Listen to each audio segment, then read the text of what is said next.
Olá, meu nome é Caco Rocha.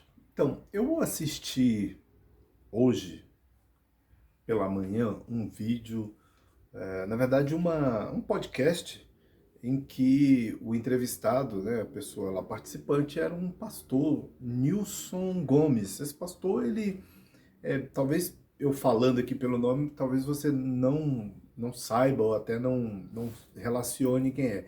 Mas no final desse vídeo eu vou botar um trechinho da pregação dele. Esse pastor Nilson, ele estava contando lá, né, eu acho que eu não sei, acho que provavelmente deve ser o primeiro podcast que ele tá indo, então assim, ele tá falando das experiências dele, de pregação, fala sobre a vida dele desde criança, que desde os 7 anos que ele pregava, ele nasceu dentro, se eu não me engano, ali do meio evangélico assembleiano, e cresceu, ele desde os 7 anos, ele conta que pregava, que o pai também era um pastor, que o avô também era um pastor, como ele deixa bem claro, o pastor dele não era estrela de, de, de maior grandeza, né? Não tinha esse estrelato todo, era um pastor de uma comunidade e tal, mas que era pertencente ao grupo assembleiano. Então, tanto o pai dele quanto o avô.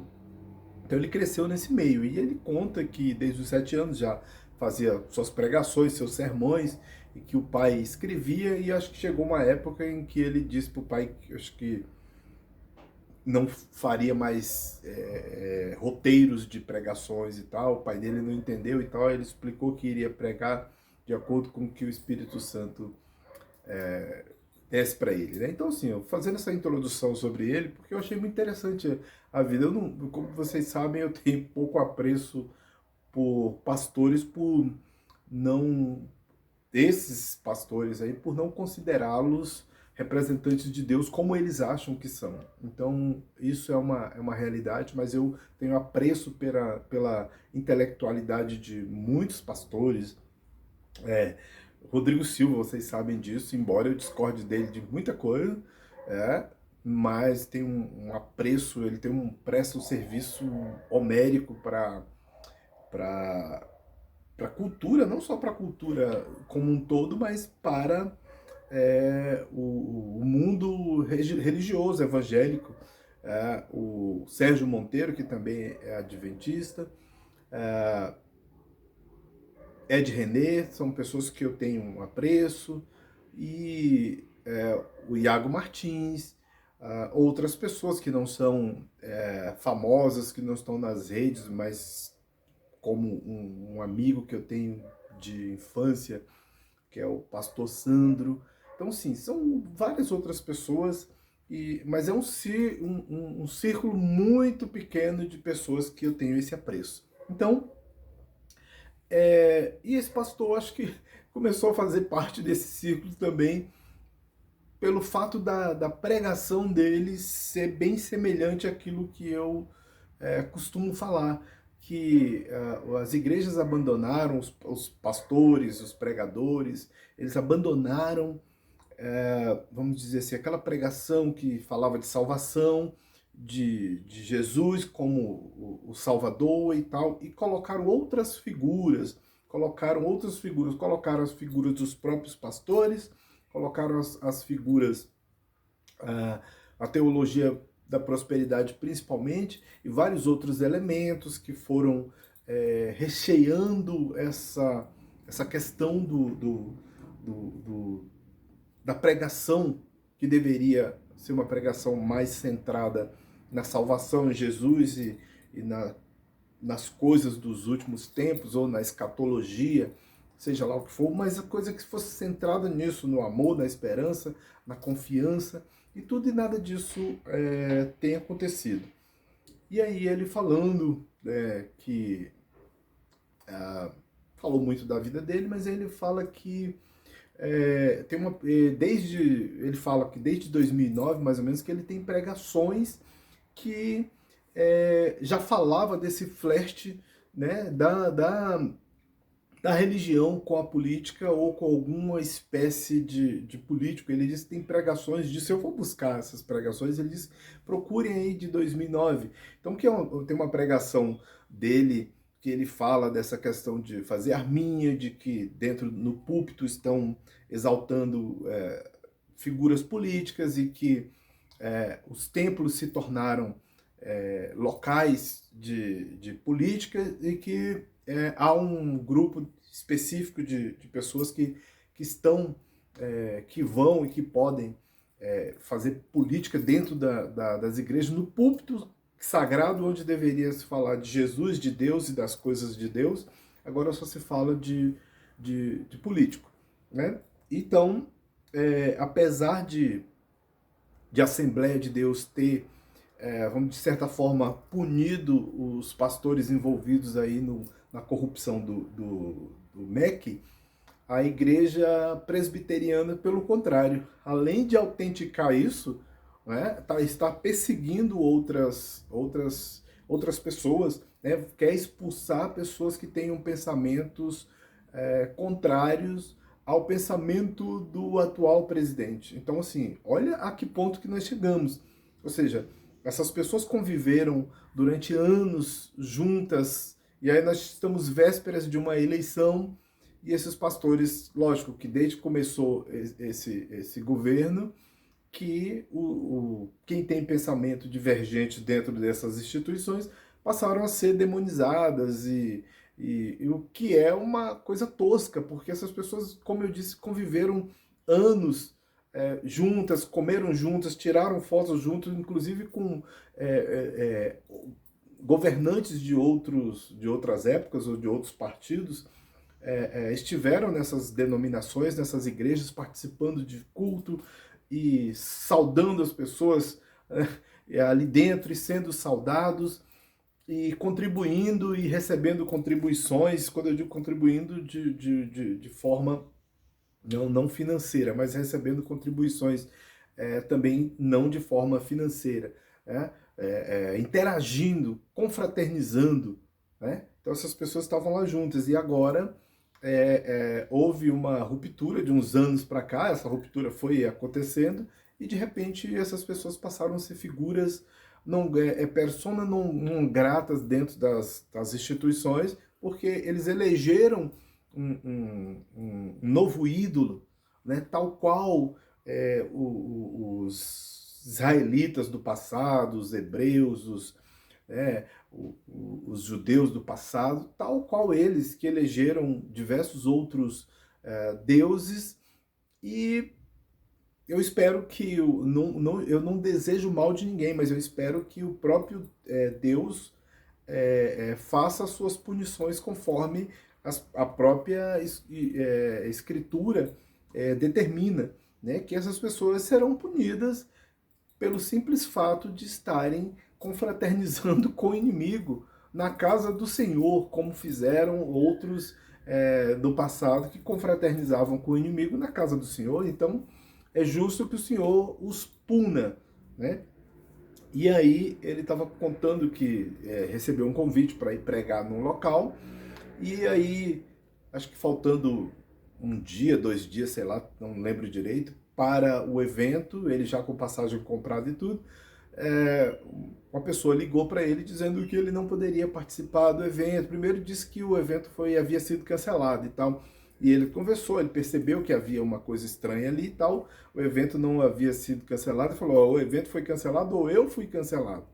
Aí o cara desfez ali o negócio e depois ele disse que uns minutos depois ligou e pediu desculpa e disse que haviam outras pessoas na sala e que essas pessoas eram seus superiores e, portanto, ele não podia dizer o que queria, mas ele disse que realmente foi por conta de vídeos que foram visualizados sobre ele e que havia uma conotação num vídeo que é muito famoso aí, que ele fala dessa questão de políticos no púlpito e desejando a morte e exaltando e fazendo mangofa de quem está doente e coisas parecidas. Então, os religiosos se sentiram muito ofendidos, haja vista que eles eles relacionaram isso exclusivamente com o novo ídolo deles, que é o atual presidente.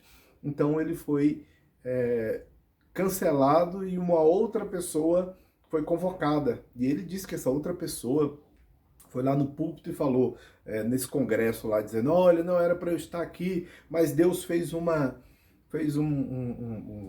arranjo e eu acabei vindo para cá porque a pessoa que viria pregar aqui era um falso profeta e Deus não permite. Toda aquela coisa toda, né, para fazer graça. Então, assim, aquilo que eu venho criticando há anos, muito tempo, muito mesmo antes de nós estarmos envolvidos nessa trama sinistra de política com religião, eu já falava disso. Né? Já falava disso. Meu primeiro canal, esse canal aqui, ele foi reaberto em 2014, mas eu o fechei em 2012, logo após, eu já falei isso aqui diversas vezes, logo após o evento lá em que o grupo de pessoas que eu confraternizava naquela época, que eram os desigrejados, Rubens Sodré, Rivanildo, um monte de gente, né? Misael e tal, e nós tínhamos um entendimento, e eu achava isso valoroso, de que realmente as coisas estavam andando muito mal dentro das instituições que precisaria de correções. Eu concordava com isso, concordo até hoje. Então eu gravava meus vídeos nesta pegada, que continua sendo a mesma coisa, e eu já falava disso, dessa promiscuidade que, mesmo isso sendo os planos de Deus, e de que Jesus sabia disso,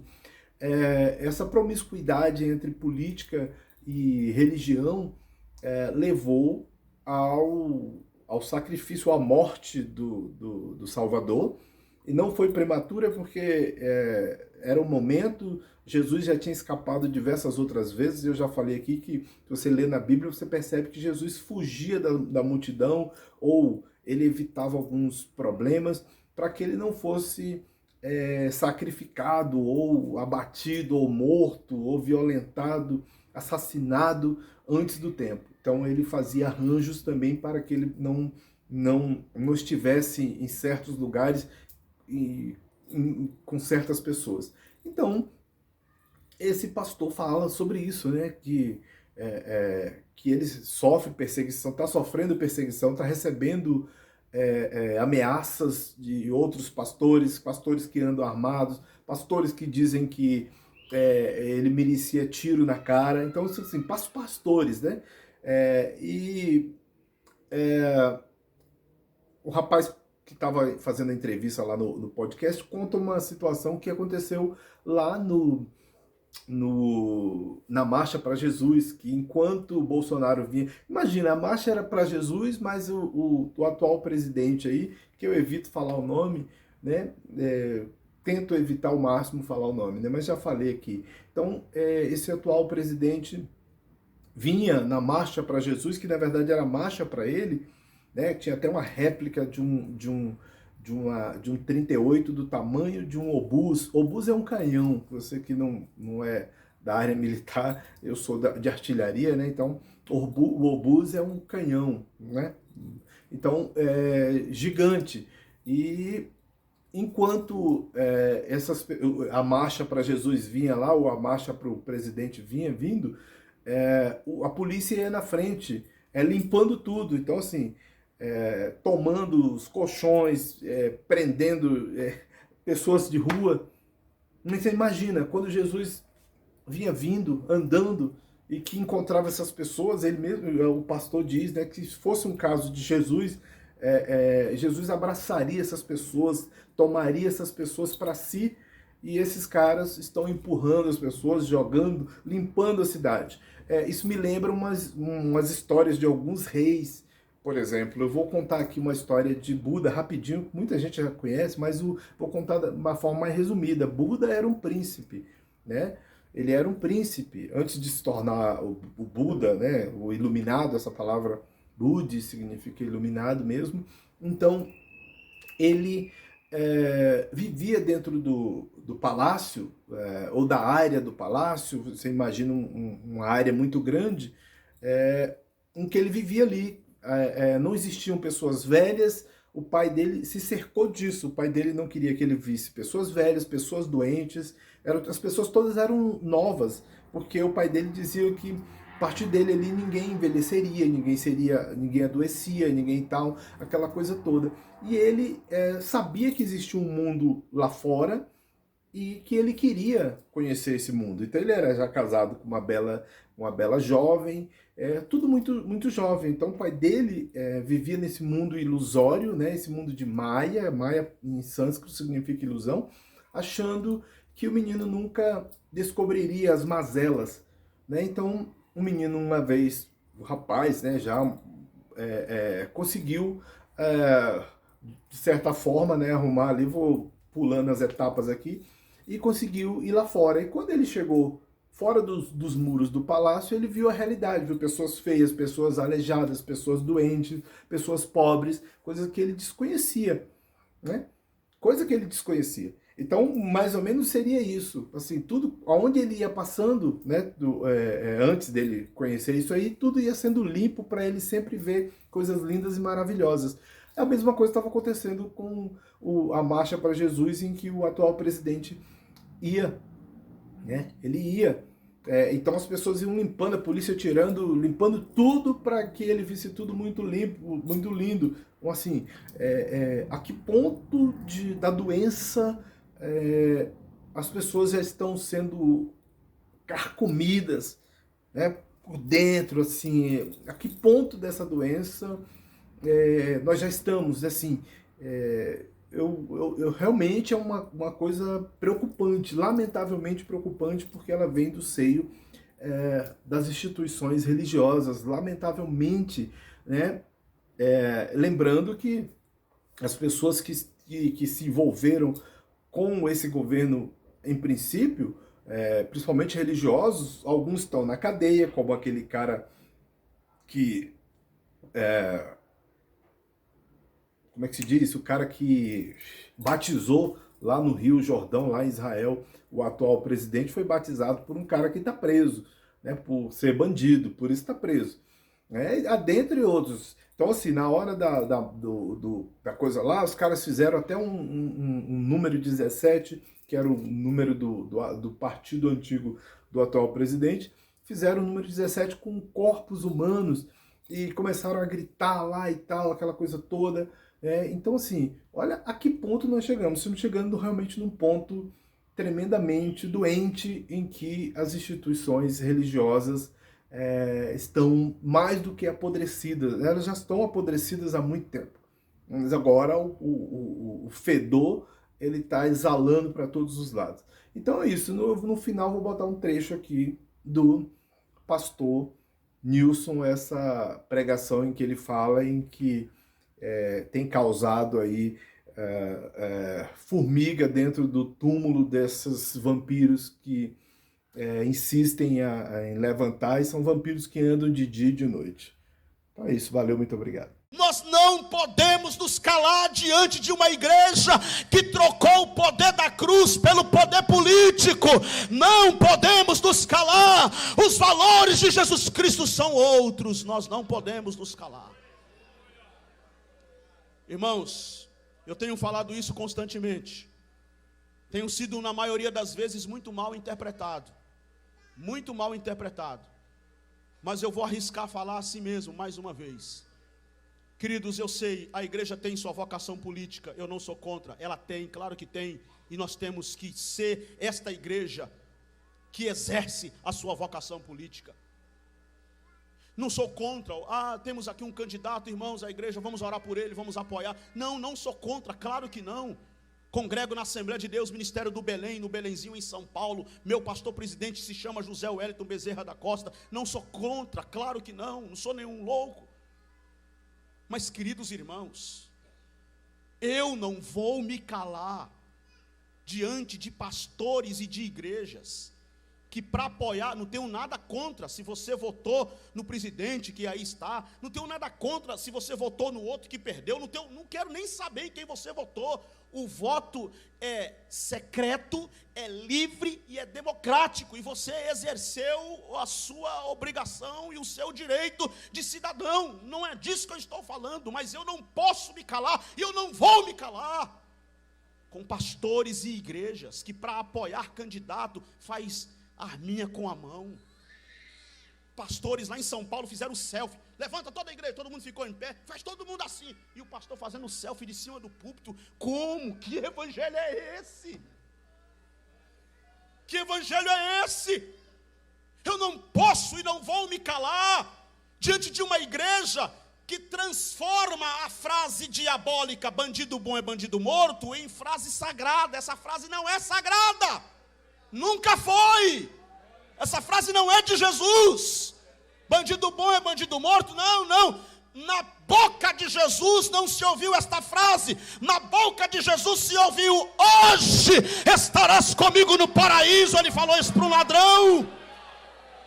Eu não posso e não vou me calar. A igreja foi colocada na terra para ser base de amor, para ser fonte de amor. Eu sou de um tempo da Assembleia de Deus, que os crentes mesmo sem saber ler, que pastores que não tinham teologia, que pastores que não sabiam pregar direito, mas saíam na rua dizendo: Jesus salva bandido, Jesus salva prostituta, Jesus salva ladrão, e Jesus salvava mesmo.